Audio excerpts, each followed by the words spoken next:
En cas de rupture, la difficulté se situe au niveau du modèle d'affaires.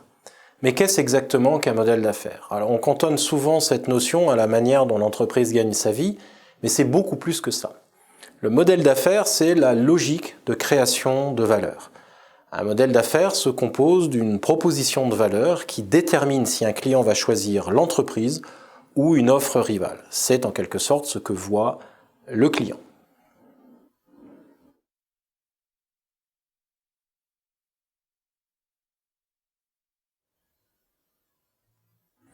Pour mettre en œuvre cette proposition de valeur, l'entreprise doit mobiliser des ressources, des machines, des employés notamment, des processus, son savoir-faire, et des valeurs, les priorités qu'elle se donne pour réussir. C'est ce qu'on appelle le modèle RPV pour ressources, processus et valeurs. Au démarrage de l'entreprise, c'est la proposition de valeur qui va déterminer quelles ressources, processus et valeurs on va créer. Mais une fois que l'entreprise grandit, ce sont ces RPV qui se stabilisent. Ils définissent ce qu'est l'entreprise, son identité. Ils définissent aussi ce qu'elle peut faire et ce qu'elle ne peut pas faire. Car normalement, si elle a bien choisi ces RPV, ceux-ci sont bien adaptés à l'opportunité visée, et donc nécessairement inadaptés à une autre opportunité.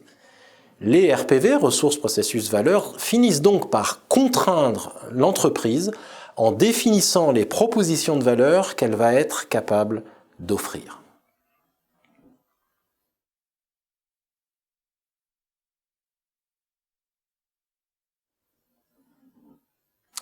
Imaginons un fabricant d'imprimantes laser dans les années 90 pour grande entreprise. Il dispose d'une force de vente directe qui négocie des contrats de taille importante. Le principal critère de performance pour des clients qui impriment de gros volumes est le coût par page. L'orientation client amène à améliorer sans cesse cette performance et c'est ce qui est demandé à la R&D. Imaginons maintenant que cette R&D propose un jour une nouvelle technologie, le jet d'encre. La qualité est moindre, l'impression est plus lente, mais l'imprimante est 10 fois moins chère. En revanche, le coût par page est lui plus élevé. Alors, cette technologie a un grand avenir, mais est-ce que l'entreprise sera intéressée? Eh bien probablement pas. Ses clients grandes entreprises n'en voudront pas. Sa force de vente ne sera pas motivée. Et il sera difficile d'identifier quel type de client pourrait être intéressé. Dit autrement, cette opportunité nécessite une proposition de valeur et donc des RPV, ressources, processus, valeurs, qui sont différents de ceux de l'entreprise. Dans cet exemple, on voit pourquoi le désintérêt pour l'opportunité de rupture, alors ici l'imprimante à jet d'encre, est rationnel. Ce n'est pas une hostilité à l'innovation, c'est que cette opportunité n'a pas de sens pour l'entreprise car le marché ne correspond pas du tout à ses capacités.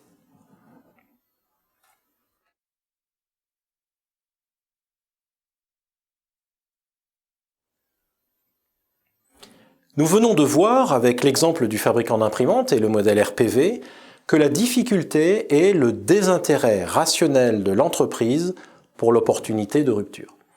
Mais au-delà de l'entreprise, c'est toute l'organisation, y compris ses collaborateurs, qui éprouvent un désintérêt rationnel pour l'opportunité de rupture. Regardons comment cela fonctionne avec un exemple fictif, celui de Sophie. Sophie est une jeune commerciale très sensible au message du PDG de l'entreprise, qui incite à l'innovation. « Tous innovateurs !» tel est son slogan. Un jour, Sophie rentre de chez un client avec une idée de nouveau produit. Elle va voir son manager pour lui présenter son idée et lui demander de pouvoir la développer. Quelle va être la réaction du manager? Alors, première version, le manager, sensible lui aussi au slogan du PDG, « Tous innovateurs !» encourage vivement Sophie et lui permet de consacrer 2 jours par semaine à son idée en lui allouant même un budget pour démarrer. Est-ce plausible? Pas vraiment. Ce qui va plutôt se passer est la réaction suivante. C'est très bien Sophie, mais en attendant, tu as 5 clients à rappeler, 2 propositions commerciales à boucler et une réunion avec le contrôle de gestion qui veut nos prévisions sur l'année prochaine. Imaginons que Sophie, malgré tout, soit déterminée et se lance quand même. Alors, du coup, elle rate des ventes, elle n'atteint pas ses objectifs, arrive la revue de fin d'année et évidemment cette revue se passe mal. Est-ce que le manager de Sophie est contre l'innovation? Non, mais il a lui-même des contraintes de performance. Si Sophie n'atteint pas ses objectifs, il n'atteint pas les siens non plus. Et les conséquences peuvent évidemment être très importantes.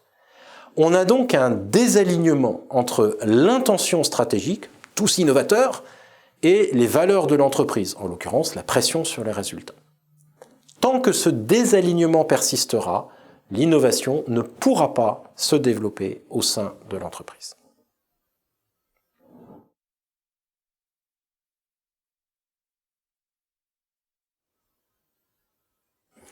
L'attractivité d'une opportunité est donc une notion relative. Une opportunité est donc à évaluer en relation avec les ressources, processus et valeurs d'une organisation. Or, ces RPV ont été définis et optimisés pour une opportunité donnée, celle de l'activité actuelle de l'organisation. Par définition donc, une opportunité de rupture va nécessiter des RPV différents. Il y a donc un conflit entre les deux du point de vue de l'organisation. On retiendra donc que l'innovation ne se produit pas, non pas parce que les collaborateurs ou les managers sont contre, mais parce que les RPV, ici les valeurs, sont un obstacle, quelle que soit la bonne volonté de chacun.